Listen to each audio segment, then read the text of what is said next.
Ilang taon ka nang nagtatrabaho sa iyong company? 1 year? 3 years? 5 years? Or even 10 years? Ngunit, sa ilang taon mong pagtatrabaho sa iyong company, napagtanto mo na wala ka pang ipon. So, papaano na ang iyong kinabukasan? At lalo na ang iyong pamilya? Well, wag mag-alala dahil ngayong araw pag-uusapan natin kung papaano nga ba makapag-iipon ng pera through Pag IBIG Funds. Tutok lang dahil dito lang yan sa Your Daily How.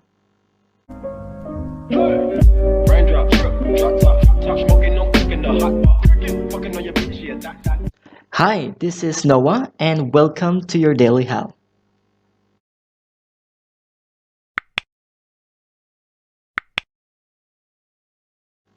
So how can we earn or save more through Pag IBIG Funds? Well, sa mga hindi pa po nakakaalam, meron pong bagong programa ang Pag-ibig na tinatawag na Modified Pag-ibig 2 or also known as MP2 program. So ano ba ang MP2 program na ito? At paano ba tayo mag-invest? Well, ngayong araw, i-discuss ko po ito kung ano ba ang MP2 program at kung paano ba tayo mag-invest sa programang ito. Kaya, stay tuned.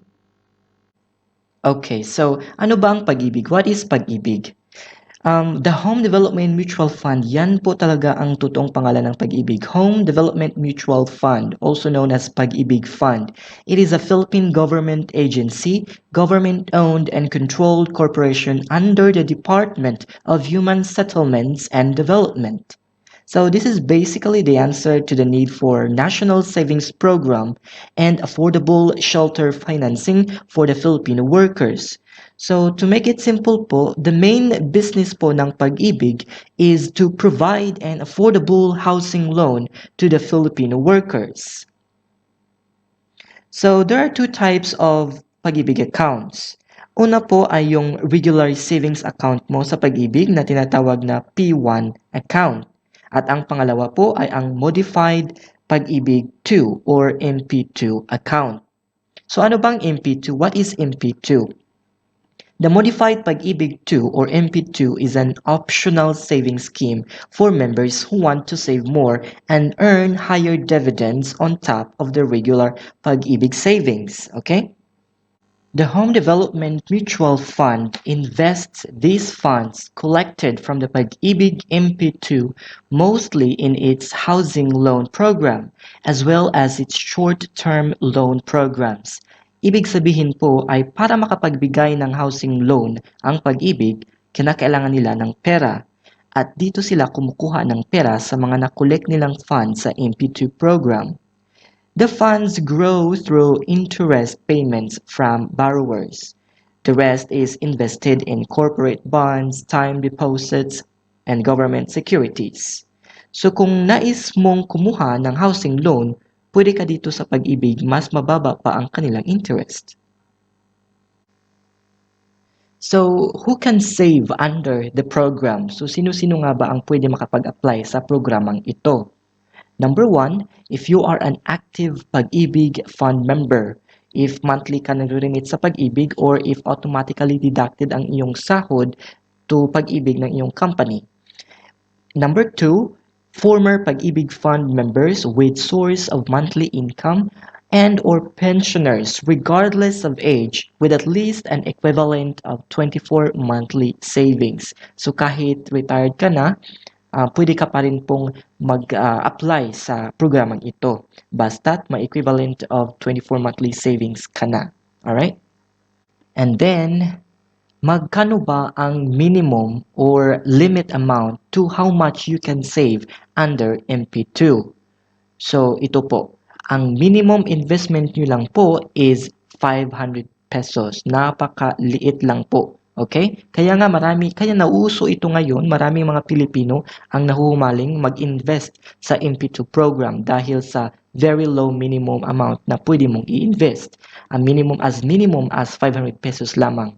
At ang limit po ay wala, no limit, unlimited. Ika nga, kahit milyon i-remit nyo, pwede po i-invest nyo, pwede. Okay?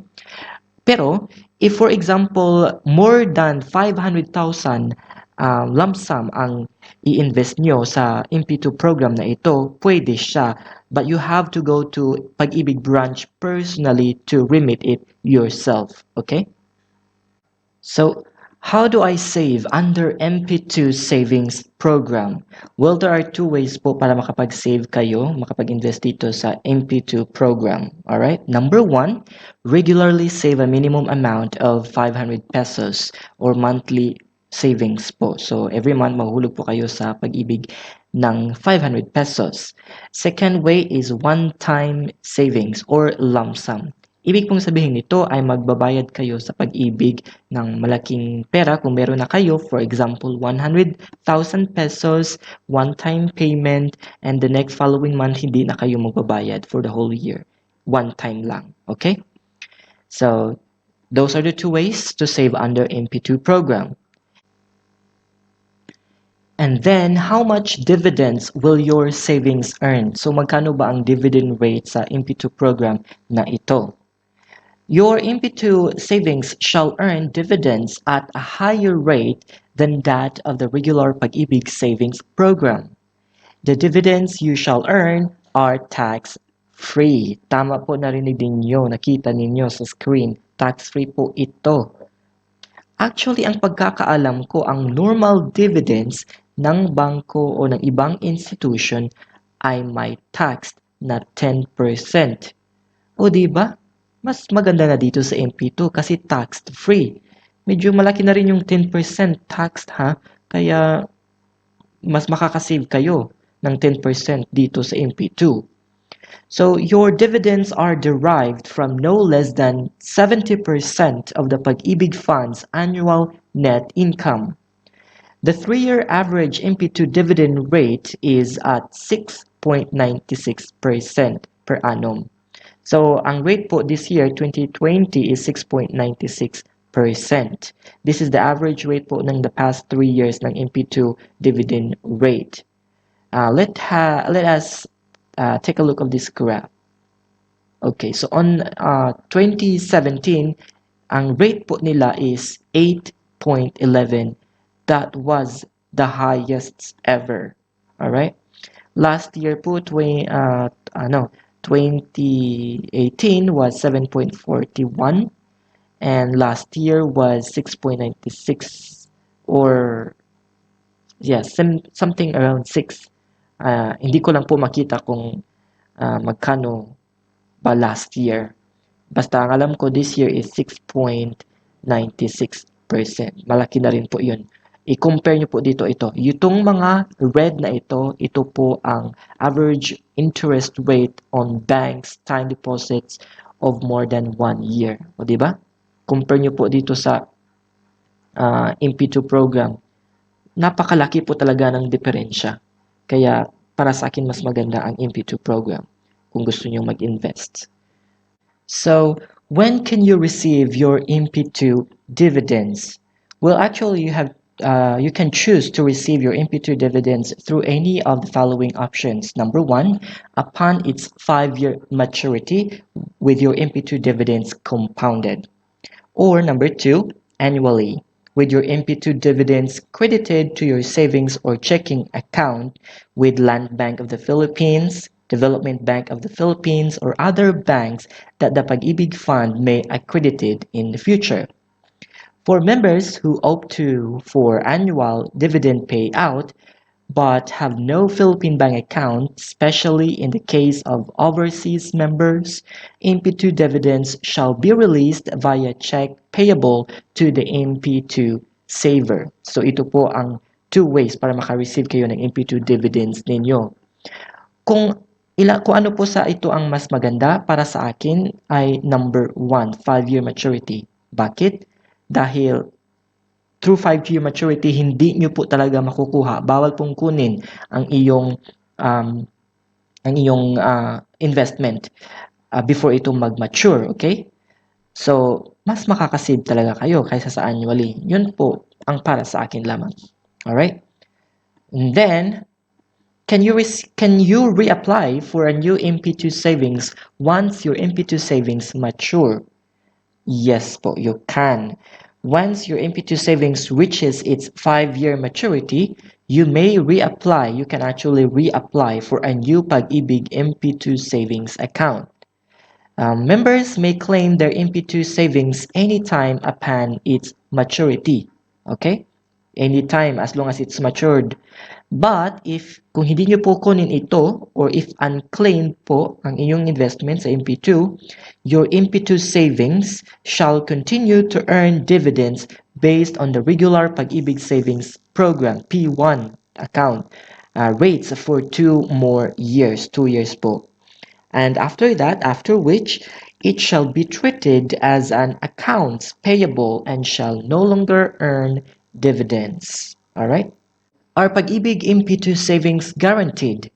Yes po, your MP2 savings are government guaranteed. Ito po ang pinakamaganda nito dahil government guaranteed ito. Secured po ito ng government. Kahit ano pong mangyari, may backup po kayo ng government. Okay?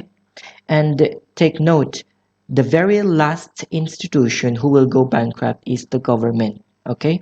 Kaya, ayos po ito. Where does Pag IBIG invest my money? Well, the fund invests at least 70% of its investable funds in housing finances as required by their charter, sa Pag IBIG Charter. Okay? Actually, nabanggit ko na po ito kanina. The fund also utilizes its funds for its short-term loan STL programs and also invest in government securities, time deposits, and corporate bonds. So, doon po nila ini-invest ang inyong pera. Next, how can one enroll in Pag IBIG MP2 Savings? Well, simply you submit your duly accomplished MP2 Savings application form at your nearest Pag IBIG Fund branch, along with the following. Number 1, valid identification card. Number 2, passbook or ATM card of your nominated bank account. You may download the MP2 Savings application via the link that I will put in the description down below, so you can just check it out. And also, you can actually enroll to Pag IBIG MP2 Savings online. Well, mayroon po akong video na i-upload kung paano ba mag-enroll sa MP2 Pag IBIG online. So, panoorin niyo po yun. Alright, so yun po. And then, how do we pay our Pag IBIG MP2 savings? Well, there are 3 ways. Number 1, salary deduction for those employed. Number 2, over the counter in any Pag IBIG Fund branch nearest you. And number 3, accredited collection partners. And the link that you can see in the screen now, I will also put this link in the description down below so you can know the list of collection partners in Pag IBIG. Okay? So, how your MP2 savings may grow. Well, now, tuturuan ko po kayo kung paano ba i-calculate ang iyong MP2 savings or kung paano ba ito tumutubo. Okay? Okay, dito po tayo sa ating monthly savings calculation. So, yung contribution po ninyo is 500 pesos per month. Yan po ang minimum nila. Ang dividend rate po is 6.96% per year. Okay? Since this is monthly savings, ang 6.96% po, i-divide lang po natin ito by 12. Okay? And that is equal to 0.58. So, 0.58 po is ang dividend rate per month. Okay? This is dividend rate per month. Alright? Paano ko po ito nakuha? 0.0696. Well, since this is a percent, 6.96%, i-divide lang po natin ito ng 100 and it would lead you to 0.0696. Okay? Then divide by 12 dahil there are 12 months in a year. Okay? So, monthly dividend rate is equal to 0.58. Alright. Now, punta tayo sa ating first month. Naghulog po kayo ng 500 pesos sa iyong first month. Okay? Ang interest po nito is 2.90. Paano? 500 times 0.58. 500 is your savings. 0.58 is the dividend rate per month. Okay? So, ang total savings nyo po for the first month is 502.90. Alright? Now, punta tayo sa second month, February. Naghulog po kayo uli ng 500 pesos. Ang interest po nito is the same lang from the previous month. I-times nyo po ang savings sa 0.58% na dividend rate, and that is equal to 2.90. Alright?